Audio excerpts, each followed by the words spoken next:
मेरा नाम मीरा है और मैं उत्तर प्रदेश के शहर वाराणसी से हूँ। हम 6 भाई बहन हैं। मेरे पिताजी प्रकाश जी एक छोटी फैक्ट्री में मजदूरी करते थे। मेरी माँ देव्या मेरे छोटे भाई गोपाल के जन्म के समय स्वर्ग सिधार गईं। हमारी दादी माँ ने यह सोचकर कि छोटे बच्चों की देखभाल कौन करेगा, मेरे पिताजी का विवाह अपनी भतीजी राधा से करवा दिया। राधा सारा दिन हम बहनों से घर का सारा काम करवाती और जब वह देखती कि पिताजी के आने का समय हो गया है तो तुरंत अपना सिर बांधकर चारपाई पर लेट जाती और पिताजी से कहती, इन नटखट बच्चों ने तो मेरा दिन भर का सुकून छीन लिया, बहुत परेशान किया है इन्होंने। पिताजी गुस्से में आकर हमें डांटते और बाहर से कोई साधारण सा पकवान लाकर देते। जब हमारी सौतेली माँ से हमारे खाने के बारे में पूछते तो वह कहती, इन्हें तो मैं खिला चुकी हूँ, मेरा ही आज कुछ खाने का मन नहीं कर रहा था। हमें रात को बचा हुआ बासी सालन और दोपहर की सूखी रोटियां मिलती थीं। हम बहनें तो खामोशी से खा लेती, लेकिन मेरा छोटा भाई गोपाल गुस्से से लड़ने लगता और मुंह पर कह देता, तुम माँ नहीं राक्षसी हो। मेरा सबसे छोटा भाई नंदन रात भर अपनी माँ की गोद के लिए रोता रहता। सौतेली माँ हमसे कहती कि उसे संभालें। मैं दिन भर घर के काम करती और साथ ही नंदन की देखभाल भी करती। वह सारी रात माँ को पुकारता रहता, मगर मेरे पास उसे तसल्ली देने के लिए कुछ न था। दिन भर की जिंदगी की झंझटें और रात भर रोना और भविष्य की फिक्र करना, बस यही हमारी दिनचर्या थी। पिता की बदलती नजर। मेरे पिताजी भी अब पहले जैसे नहीं रहे थे, वह बहुत बदल गए थे। वह सारा दिन सख्त मेहनत करते और जब रात को घर आते तो राधा के नखरे और चोंचले खत्म होने का नाम ही नहीं लेते थे। हमने अपनी सीधी सादी माँ देव्या को उनके लिए कभी इस तरह फिक्रमंद होते या इतनी जद्दोजहद करते नहीं देखा था। मगर अब वह राधा की हर ख्वाहिश पूरी करने के लिए दिन रात एक कर रहे थे, तब कहीं जाकर उसके खर्चे पूरे होते थे। राधा पिताजी के आने से पहले खूब बंसवर कर तैयार होती, जैसे आज ही उसकी शादी हुई हो, जबकि हमारी माँ एक संकोची और सीधी महिला थीं, जिनका सारा ध्यान अपने बच्चों में रहता था। हमारी माँ तो आधी रोटी खाकर ईश्वर का धन्यवाद करने वाली थीं। हमने कभी नहीं देखा था कि उन्होंने अपनी किसी जरूरत के लिए पिताजी को तंग किया हो। वह हमेशा चादर देखकर पांव फैलाने की आदी थीं। पिताजी जो भी कमाते, माँ उसे बर्बाद नहीं होने देती थीं। वह खुद भी सारा दिन सिलाई मशीन पर लोगों के कपड़े सीतीं ताकि पिताजी का बोझ बांट सकें। मुझे आज भी याद है कि पिताजी का यही रोना होता था कि खर्चे कम करो, मैं यह बोझ नहीं उठा सकता। मगर अब तो राधा जो कहती वही होता था। उसे हमारे इस्तेमाल किए जाने वाले स्नानघर से भी घिन आती थी। उसने पिताजी से कहकर अपना एक अलग कमरा और संलग्न स्नानघर बनवाया, और वह कमरा भी ऐसा था जैसा हम सिर्फ बड़े फिल्मी नाटकों में देखते थे। हम भाई बहन अभी तक उसी पुराने कमरे में रहते थे, जिसकी छत बारिश के दिनों में कई जगहों से टपकती थी। मगर पिताजी की आंखों पर राधा की प्रेम पट्टी ऐसी बंध चुकी थी कि उन्हें कुछ नजर ही नहीं आता था। तो बारिश और आंसुओं की रात, एक रात बहुत तेज बारिश हुई और सारी रात छत टपकती रही। हम भाई बहन सारी रात बैठे यही सोचते रहे कि अगर हमारी माँ देव्या यहाँ होती तो इस तरह हमें अकेला छोड़कर सुकून से न सो रही होती। सौतेले रिश्ते अगर अपने बन जाएं तो लोग सगे रिश्तों को रोते नहीं फिरते। एक दिन मेरी छोटी बहन लक्ष्मी स्कूल से आई और खाना मांगा। राधा ने कहा, रोटियां पड़ी हैं, सब्जी नहीं है, तुम शक्कर चीनी के साथ खा लो। लक्ष्मी को गुस्सा आ गया और वह लड़ने लगी। उसने पास पड़ा एक गिलास उठाकर जमीन पर दे मारा, जो इत्तेफाक से राधा के पैर पर लगा। पिताजी के आते ही राधा ने इस तरह कहानी सुनाई जैसे लक्ष्मी उसे मारने लगी थी। वह रोते हुए कहने लगी, मैं इन्हें अपने बच्चे समझकर प्यार करती हूँ, लेकिन यह लोग मुझे सौतेली ही समझते हैं। लोग सच कहते हैं, बेगाने बच्चे कभी अपने नहीं हो सकते। पिताजी ने उस दिन लक्ष्मी को बहुत मारा। हम बहनें दूर खड़ी रोती रहीं। उस रात मैंने भगवान से बहुत शिकायतें की कि हमारी माँ को क्यों ले गए। अगर ले जाना ही था तो हमें भी साथ ले जाते। मेरा बड़ा भाई राम भी सब कुछ देख चुका था। वह पिताजी को कुछ कहना चाहता था, लेकिन मैं जानती थी कि पिताजी गुस्से में उसे भी नहीं छोड़ेंगे। इसीलिए मैंने उसे कहा कि तुम यहाँ से चले जाओ, पिताजी तुम्हें कुछ भी नहीं कहेंगे। वह रोता रहा और दुख से अपने बाप को देखता रहा, जो अब वह बाप न था जिसे हमारे दुख में नींद नहीं आती थी। यह तो वह शख्स था जिसकी दूसरी पत्नी कहती थी कि उसकी पहली पत्नी की औलाद उसकी दुश्मन है, उसे जान से मारने के मंसूबे बनाती है, उससे नफरत करती है। तो पिताजी बजाय पत्नी से कुछ पूछने के अपनी ही औलाद को संदिग्ध समझने लगते थे। उन्हें लगता था कि ये बच्चे सांप हैं जिन्हें आस्तीन में पाल रखा है। वह बाकायदा हमारे मुंह पर कहते थे, क्या बनेगा इन लोगों का जो तुम्हें ब्याह कर ले जाएंगे? वह तो डूब जाएंगे। तुम लोगों को तो कोई अक्ल ही नहीं है। दहेज की बात और बहन की बगावत। मेरी सौतेली माँ कहती कि ये लोग अगले घर भी हमारी नाक कटवाएंगे, देख लेना। वहां भी यही कहा जाएगा कि सौतेली माँ ने कुछ नहीं सिखाया इन्हें। लेकिन उन्हें क्या पता कि मेरी इतनी हिम्मत ही कहाँ है कि उन्हें कुछ कह सकूं। मेरी बहन लक्ष्मी का रो रो कर बुरा हाल हो चुका था। उसने कहा कि उसे आगे पढ़ना ही नहीं है। वह बहुत मेधावी बच्ची थी, लेकिन उस औरत के रवैये ने उसके दिमाग पर ऐसा असर डाला कि वह या तो शर्म और संकोच से सिमट कर पड़ी रहती या फिर सबसे लड़ती रहती, कभी हमसे और कभी तो हमारी सौतेली माँ को भी न बख्शती। अब वह डरती नहीं थी, और यह सब इसी वजह से हुआ था कि पिताजी अपनी जिम्मेदारी भूल चुके थे। हम लोग उस औरत की वजह से पिताजी से दूर हो गए थे, लेकिन पिताजी को उसकी परवाह नहीं थी। उन्हें सिर्फ अपनी पत्नी की फिक्र थी, उसके दुख दर्द, उसकी खुशी, बस इसके अलावा उन्हें कुछ नजर नहीं आता था। एक दिन मेरे भाई राम ने कुछ कह दिया। उस औरत ने इस बात को ऐसा रुख दिया और पिताजी को बताया कि पिताजी ने राम की बहुत बेइज्जती की, उसे थप्पड़ मार दिया। मेरा भाई गुस्से में घर से चला गया और रात को भी घर न आया। हम बहनें सारी रात रोती रहीं और प्रार्थनाएं करती रहीं, लेकिन वह वापस न आया। अगले दिन पिताजी उसे ढूंढने निकले, लेकिन मेरा भाई कहीं नहीं मिला। मेरी सौतेली माँ रो रो कर मोहल्ले वालों को बता रही थी कि बच्चे जिद्दी हैं, बाप ने जरा सा डांट क्या दिया, घर ही छोड़कर चला गया। नए बच्चे का आगमन और अत्याचार एक पे इसी तरह दिन गुजर रहे थे। मैं और मेरी बहनें सारा दिन घर के काम करती और अपने छोटे भाई नंदन को संभालती। वह औरत जिसे इस बच्चे की खातिर ब्याह कर लाए थे, उसने कभी इस बच्चे को देखा तक न था। और हैरानी की बात तो यह थी कि पिताजी कहते थे कि तुम लोगों की खातिर ही शादी की है। अब वह भूल चुके थे कि काश वह इस औरत से पूछते कि इस बच्चे की खातिर ही तो शादी की थी, जिसे देखकर उस औरत का सख्त मुंह बनता और वह कहती, मैं तो कम उम्र थी जब मेरी शादी कर दी गई, मुझे बच्चों को संभालने का अनुभव नहीं है। और हम बहनें जो खुद बच्चियां थीं, उनसे घर भी संभालने को कहती और बच्चे का भी। तुम लोगों को आदत पड़ जाएगी। इसी तरह उन्हीं दिनों हमें पता चला कि हमारी सौतेली माँ उम्मीद से है। मेरी बहन लक्ष्मी कहती कि ये सब कैसे बच्चे संभालेगी, देख लेना, ये बच्चा भी हमें ही देकर कहेगी कि इसे भी संभाल लो। मेरी सौतेली माँ ने एक बेटे को जन्म दिया, अब ज्यादा सर उसी का ही संभालती। अगर वह रोता तो हमारी मुसीबत आ जाती। अब उसके छोटे से छोटा काम भी हमारे जिम्मे था। रात को दूध भी देना होता तो हमें आवाजें देती कि इसका फीडर बना लाओ। पिताजी घर पर होते तो सारा दिन उसे ही उठाए फिरते। हम भाई बहन उनकी नाइंसाफी देखकर हैरान रह जाते। मेरा छोटा भाई नंदन पिताजी के पास जाता तो वह औरत डांट कर भगा देती। अब उसने एक और काम पकड़ लिया था।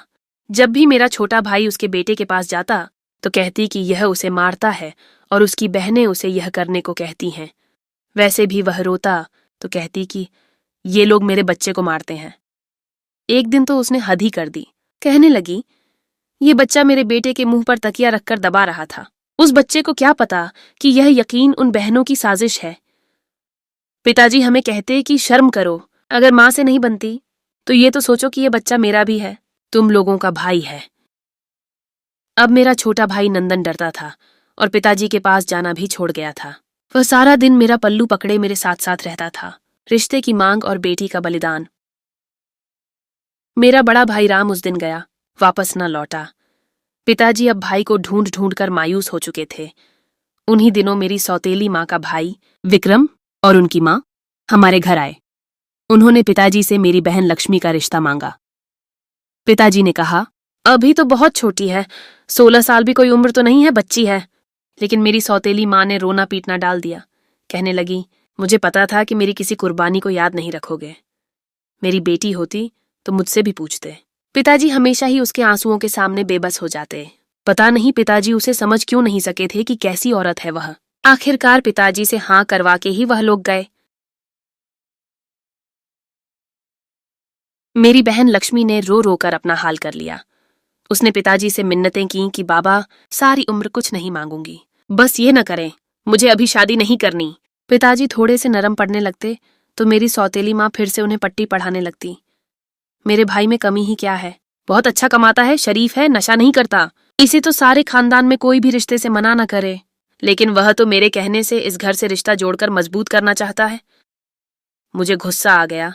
मैंने कहा, पहले जो रिश्ते हैं उन्हें तो मजबूत कर लें, नए रिश्ते बनने में इतनी मुश्किल ना होती। अगर पहले से बने रिश्ते को आप थोड़ा बहुत बर्दाश्त कर लेती तो वह मजबूत हो जाते। मैंने अपना भाई राम रो रो कर याद किया, जिसका अब कोई इस घर में नाम भी नहीं लेता था। राधा कहने लगी, देख लो, तुम लोग मुझे अपना नहीं समझते, साजिशी हो मेरे खिलाफ। तो तुम्हारे बाप से कहूंगी कि तुम्हारी बेटी किसी और को पसंद करती है, इसीलिए मेरे भाई से शादी नहीं करना चाहती। हम बहनें हैरान रह गईं और दुख से उस औरत को देखती रहीं। वह अब हमारे चरित्र तक आने लगी थी। औरत होकर उसे एहसास नहीं था कि वह क्या कर रही है।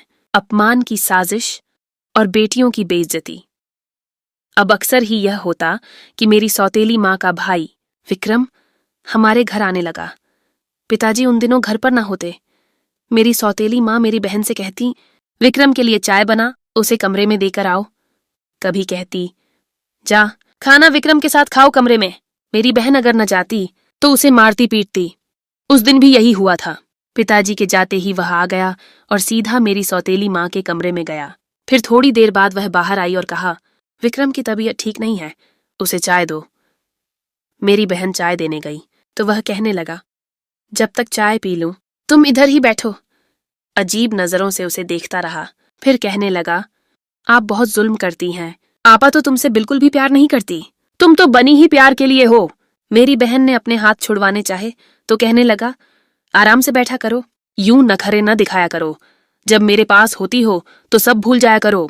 मेरी बहन ने अपने हाथ छुड़वाने की कोशिश की और वहां से निकलना चाहा, लेकिन विक्रम अपनी बहन की शह पर इतना बहादुर हो चुका था कि उसे डर नहीं था कि अगर इस लड़की ने अपने बाप को कुछ बता दिया तो क्या होगा। मेरी बहन से कहने लगा, वैसे भी तो कुछ दिन की बात है, फिर तो तुम मेरी पत्नी ही बन जाओगी, तो क्यों भागती हो मुझसे। मेरी बहन ने उसे धक्का दिया और वहां से भाग गई। उसने मुझे सब कुछ बता दिया तो मुझे अपने बाप पर अफसोस हुआ, जिसने अपने लिए औरत चुनते हुए यह न सोचा कि यह औरत कहीं मेरी बेटियों के लिए बदनामी की वजह न बन जाए। उन्हें सिर्फ अपना सुख का घर बसाना था, बाकी तो उन्हें कोई फिक्र ही न थी। उनकी पत्नी किस घटिया खानदान की है जिसके घर वाले उनके यहाँ आते हैं, उनकी बेटियों पर फप्तियां कसते हैं, उन्हें मुफ्त का माल समझकर घूरते हैं।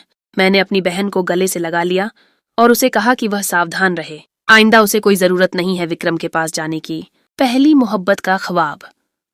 मेरी छोटी बहन लक्ष्मी बहुत बीमार थी। मैंने अपनी माँ को बताना चाहा। राधा कहने लगी, मेरी अपनी तबीयत भी ठीक नहीं है, सर्दी में बाहर नहीं निकल सकती, तुम ले जाओ, ये सामने ही तो क्लिनिक है, वहां ले जाओ।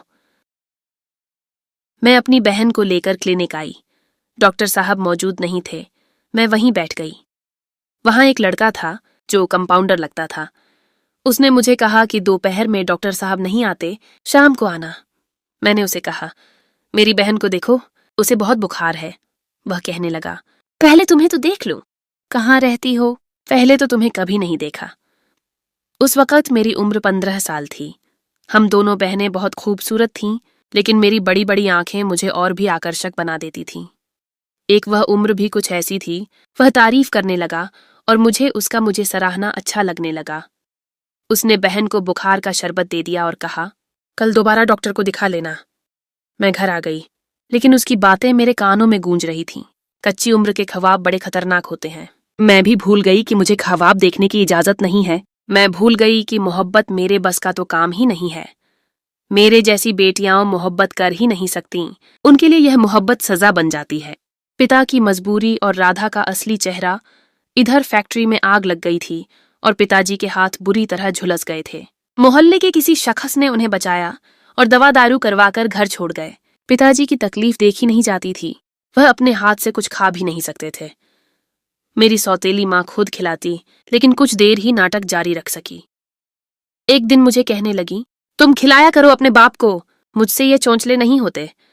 वैसे भी सारी उम्र तुम लोगों को ही कमाकर खिलाता रहा है। जब मेरे बच्चे की बारी आई तो उसके लिए कुछ करना था तो ये चारपाई पर पड़ गया। उस दिन मैंने देखा कि पिताजी की आंखें हैरानी से और पीड़ा में खुली थीं। उन्हें उस दिन पता चला था कि वह क्या कर चुके हैं। जिस औरत के खातिर औलाद को भूल गए थे, अपनी पत्नी की वफादारियां भूल गए थे, वह औरत उन्हें कुछ समझती ही न थी। जब तक कमाकर दे रहे थे तभी अच्छे थे। जैसे ही चारपाई पर पड़े उसका नकाब उतर गया। वह घर से निकल जाती मर्जी से, बाप के पास सोते बच्चे को भी हमारे हवाले कर जाती। मेरी बहन कभी कभार तंग आ जाती तो उस बच्चे को ही दो लगाकर उसे ठंडा कर देती। मैंने कहा, इस बच्चे का क्या कसूर है? ये तो खुद मासूम है। क्या जाने इसे क्या पता कि इसकी माँ कितनी जालिम है। इसने यहाँ आते ही हम सबकी जिंदगियां नरक कर दी हैं। लेकिन तुम सोचो कि हो सकता है यही बच्चा उसकी आजमाइश बन जाए। मेरी बहन कहती, हाँ, मैं इसे उसकी माँ के खिलाफ कर दूंगी, जैसे वह हमारे बाप को हमारे खिलाफ कर चुकी है। हम दोनों बहनें उस दिन खूब हंसी। उस औरत ने हमारी सोच को भी नकारात्मक कर दिया था। साजिश की रात और बदनामी का डर। पिताजी अब मेरी सौतेली माँ को आवाजें देते रहते और वह सुनती भी न थी।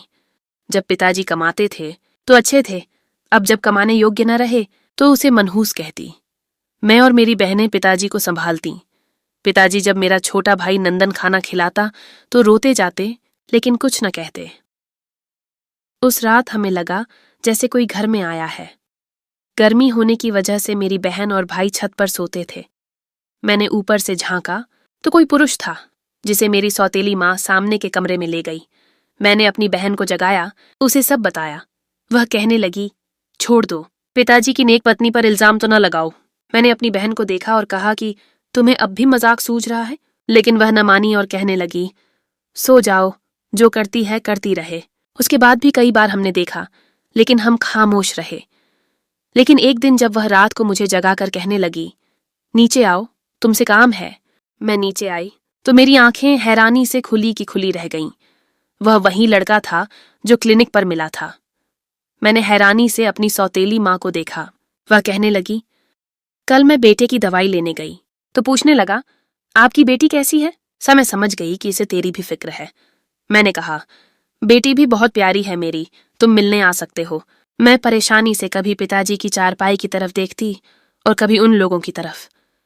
जब मेरी माँ ने मुझे धक्का दिया, मैं पास खड़े उस लड़के अनीश से टकराई। वह कहने लगी, शर्माती क्यों हो? मुझसे मत शर्माओ, जाओ, तुम्हारा मेहमान है, चाय पानी पूछो। मैंने पिताजी की चारपाई की तरफ देखा। कहने लगी, वह तो कल सुबह से पहले नहीं उठेगा। तेरे मेहमान ने गोलियां दी थी ना सुकून की, वही खा के सो रहा है। और खबीसपन से हंसती हुई चली गई। उस रात देर तक वह लड़का अनीश मुझसे बातें करता रहा। कहने लगा, अगली बार आया तो तेरे लिए उपहार लाऊंगा। मेरे हाथ पकड़े और कहने लगा, पहली बार देखकर ही फैसला कर चुका हूं कि शादी करूंगा तो तुझसे करूंगा। मैंने कहा, इज्जत देने वाले रात के अंधेरे में इज्जत के दुश्मन बनकर नहीं आते। मैंने अपने हाथ छुड़ाए और चली गई, लेकिन मुझे अफसोस था कि मेरी सौतेली माँ मुझे क्या बनाने का सोच रही थी। उसने मुझे क्या समझा था?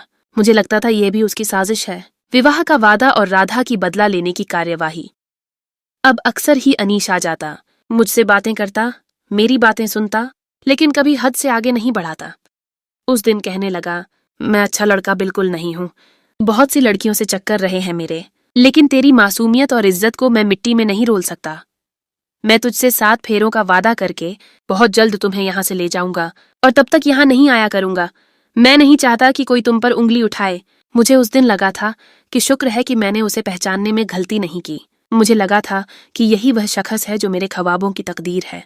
मोहब्बत की जमीन पर चलने के लिए मुझे जिस मजबूत सहारे की जरूरत थी, मुझे लगा था कि अनीश वही है। लेकिन कुछ ख्वाबों की तकदीर संभव नहीं होती, वह देखे ही इसीलिए जाते हैं कि टूट जाए। मुझे नहीं पता था कि मेरी सौतेली माँ यह सब इसलिए कर रही है ताकि अपनी करतूतों पर पर्दा डाल सके। जैसे ही अनीश अपनी माँ शांति देवी को लेकर हमारे घर आया, मेरी सौतेली माँ ने मुझ पर बदचलनी का इल्जाम लगा दिया और कहा कि यह छुप छुप कर मिलती है इससे। ये सुनते ही पिताजी और अनीश की माँ ने रिश्ते से इनकार कर दिया। शांति देवी ने कहा, मैं तो समझी थी शरीफ लोग हैं, लेकिन मुझे क्या पता था कि लड़की का चरित्र ही ठीक नहीं। मेरा तो एक ही बेटा है, मैं तो ऐसी लड़की को बहू बनाकर अपनी पीढ़ी खराब नहीं करना चाहती। और नफरत से मुझे देखा और चली गई। मेरी सौतेली माँ ने व्यंग्यात्मक मुस्कुराहट के साथ मुझे देखा, जैसे कह रही हो कि अब बताओ। मैं उस दिन समझ गई थी कि यह औरत हमें चैन से जीने नहीं देगी। लक्ष्मी का विवाह और नए ख्वाब।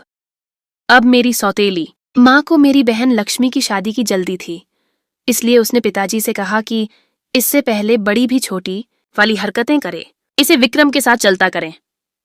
पिताजी पहले भी इस औरत के दिमाग से सोचते थे और अब भी यही कर रहे थे। एक शाम को कुछ लोगों की मौजूदगी में मेरी बहन का विवाह कर दिया। ये रिश्ता ऐसे हुआ था जैसे बोझ उतार फेंका हो सर से। हम बहनें गले लगकर देर तक रोती रहीं। क्या किस्मत थी हमारी, माँ मर गई थी और बाप जीते जी हमें मार रहा था। अब पिताजी की पत्नी ने मुझे अपमानित करने का सोच लिया था। उसने सब जगह मेरा रिश्ता ढूंढना शुरू कर दिया। रोज कहीं न कहीं निकल जाती और कहती कि मुझे तेरी बड़ी फिक्र है, जब तक यह घर की नहीं हो जाती मुझे सुकून नहीं आएगा। जबकि मैं जानती थी कि वह क्या कहना चाहती है। जब तक यह घर से नहीं निकलेगी मुझे सुकून नहीं आएगा। पिताजी ने सारे अधिकार उसे दे रखे थे। काला करे सफेद करे, पूछते तक न थे। मेरे ख्वाबों की आग और कड़वी सच्चाई। फिर एक दिन वह घर आई और कहने लगी कि बहुत अच्छा रिश्ता ढूंढा है। लड़का सरकारी मुलाजिम है, लाहौर शहर में नौकरी करता है। तेरी किस्मत अच्छी है। मुझे तो यकीन ही नहीं आ रहा कि इतना अच्छा रिश्ता तुझ जैसी के लिए मिल गया है। अगले 2 दिन महिलाएं और एक लड़का हमारे घर आ गए। खूब खातिरदारी हुई। मेरी सौतेली माँ मेरी तारीफें करती न थकती थीं। वह लोग मुझे पसंद कर गए और कहा कि जब चाहें आप लोग हमारे घर आ जाइए। लेकिन मेरी माँ ज्यादा ही जल्दी में थी। कहने लगी कि जिसने रिश्ता करवाया है वह मेरी बहनों से बढ़कर है। वह मुझसे गलत बयानी नहीं कर सकती। मुझे भरोसा है, आप लोग बहुत अच्छे हैं और हमारी बच्ची को बहुत खुश रखेंगे। वाकई तो किस्मत की बात है, बहुत देखभाल करके ये रिश्ते भी अक्सर कहाँ सफल चढ़ते हैं।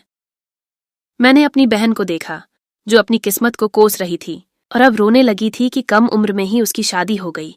उसे तो अभी जिंदगी में बहुत कुछ करना था, लेकिन घर वालों के सामने अच्छी और शरीफ लड़कियां कहाँ कुछ बोलती हैं। इसीलिए मैंने भी बाप के सामने सर झुका दिया। मैंने अपनी माँ के झूठ पर उसे देखा।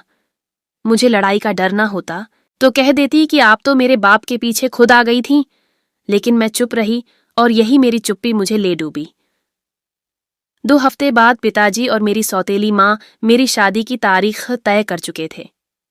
मेरी बहनें और मेरा छोटा भाई नंदन, जो मेरे साथ बहुत जुड़ा हुआ था, बहुत रोता था।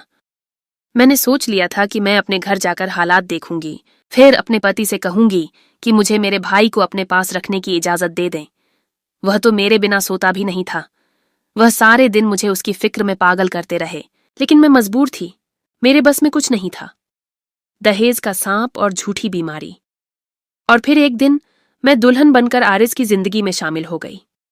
आरिस जाहिर में तो अच्छा इंसान था, मेरा बड़ा ख्याल रखता था, मेरी हर जरूरत पूरी करता था। लेकिन मैंने देखा था कि पति कुछ दिनों से बहुत खामोश है और मुझसे दूर रहने लगा था। मैं पूछती तो रोते हुए कहता, मुझे एक खतरनाक बीमारी लग गई है जो तुम्हें भी लग जाएगी। मैं जब परेशान हो गई, जब उसने कहा कि इस बीमारी का इलाज सिर्फ यह है कि मेरी शादी एक किन्नर ट्रांसजेंडर से कर दो। मैं पति की जान बचाने के लिए मान गई और उसकी शादी किन्नर से करवा दी। जिस दिन शादी हुई मेरी जिंदगी बर्बाद हो गई, क्योंकि पति ने रात मुझे ही किन्नर के साथ बिठाकर कहा, खुद को देखो और इसको देखो, कहाँ तुम और कहाँ यह। मेरी आंखें हैरानी से खुली रह गईं। उसके नजदीक किन्नर मुझसे बेहतर था, लेकिन जैसे ही मैंने किन्नर को देखा हैरान रह गई। वह तो बहुत खूबसूरत लड़की थी और मुझे उस दिन पता चला कि मेरे पति उस लड़की सुनीता को पसंद करता था, लेकिन उसके घर वाले राजी नहीं थे। वह कोशिश करता रहा, लेकिन आरिस की माता ने भी अपनी बेटी के आगे हार मान लिया, क्योंकि वह लड़की खुद आरिस से शादी की बात अपने बाप से कर चुकी थी। लेकिन उधर आरिस की शादी हो चुकी थी तो उस लड़की के बाप ने यह शर्त रखी कि अगर आरिस की पहली पत्नी खुद उसकी शादी करे तो वह अपनी बेटी की आरिस से शादी कर देगा। लेकिन आरिस को लगता था कि मैं मानूंगी नहीं, इसलिए मुझसे झूठ बोला था। मैंने अपनी किस्मत पर गौर किया। मेरे हाथ में कुछ भी नहीं था। चंद दिन लगे थे। मेरा पति जो मुझे हालचाल पूछता था उससे भी गया।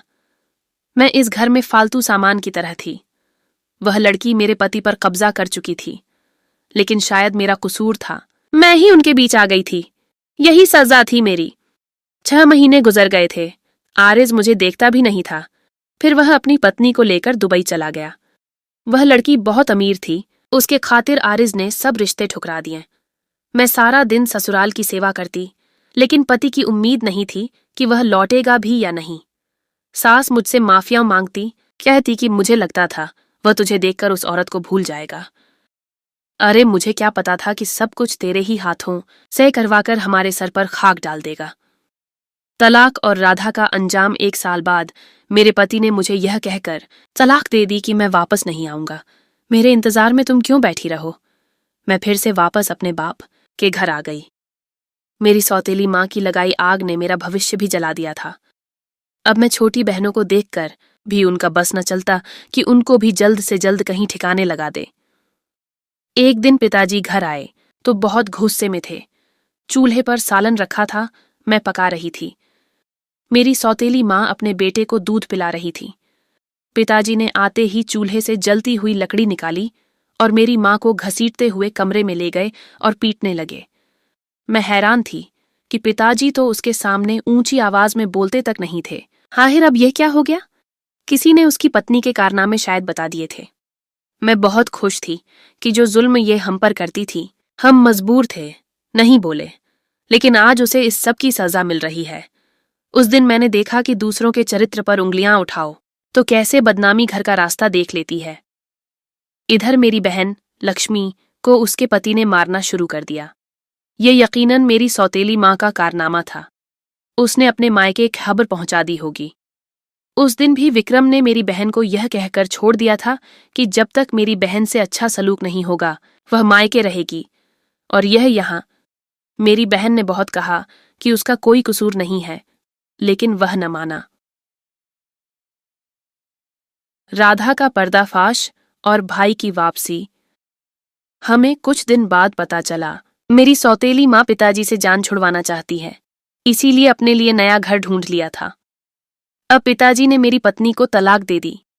हम भाई बहन पता नहीं खुश थे, लेकिन कहीं हमें लग रहा था कि यह फैसला बहुत देर से हुआ है। अगर वह यह सब कुछ पहले कर देते या इस औरत को ठिकाने ही रखते, आज मेरा भाई हमारे साथ होता, आज मेरी बहन की जिंदगी बर्बाद न होती। लेकिन कुछ फैसले देर से समझ में आते हैं जब सब कुछ बर्बाद हो चुका हो। समय ही कुछ लोगों को समझाता है।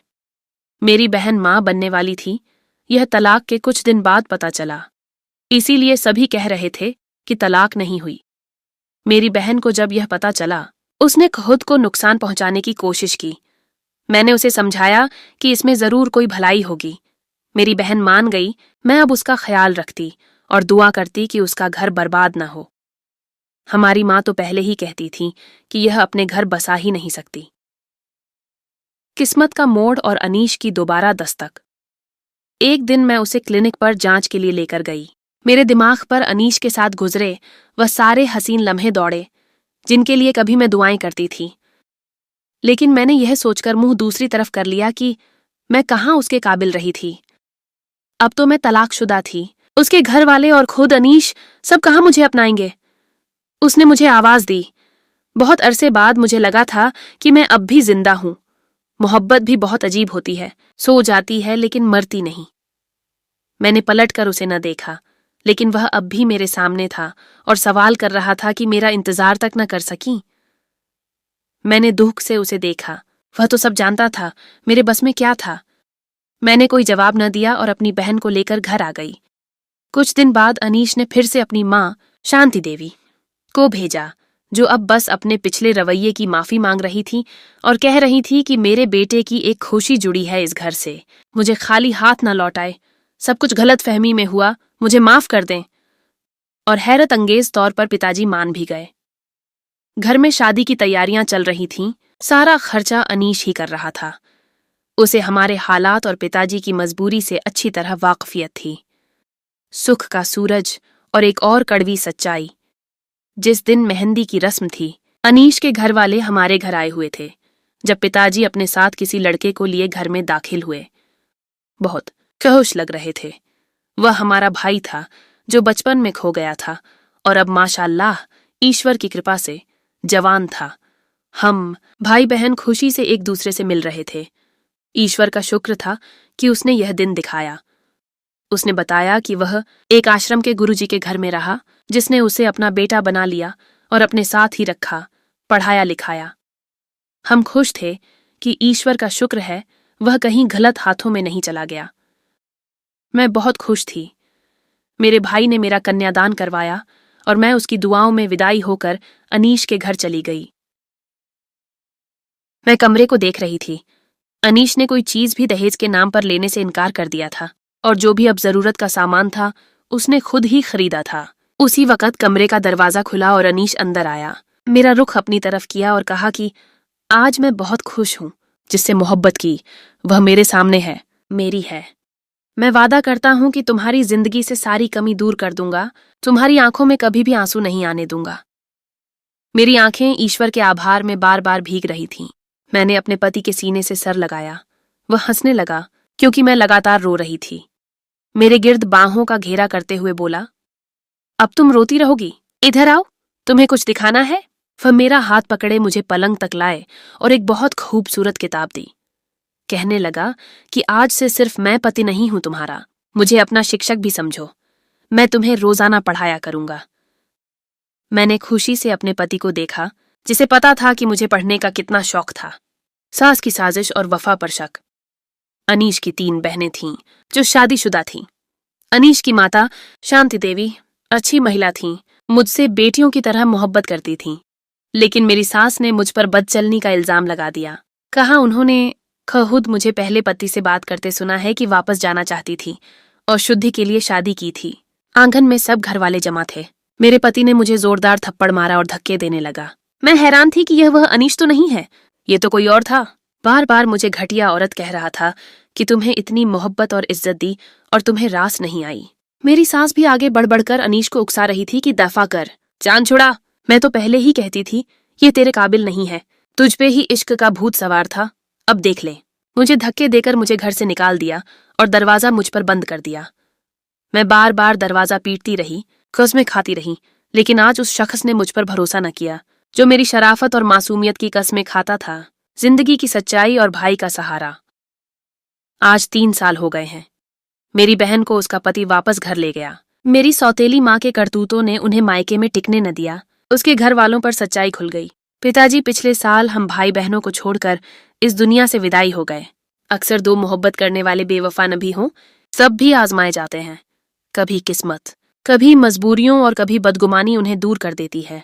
मैं आज भी अनीश से मोहब्बत करती हूँ और जानती हूँ वह भी मुझसे मोहब्बत करता है और जान गया है कि वह एक झूठ ही था।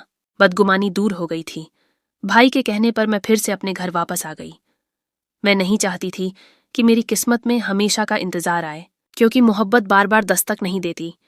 शिकायत है, लेकिन मोहब्बत एक दिन सब कुछ ठीक कर देगी, ये मुझे यकीन है।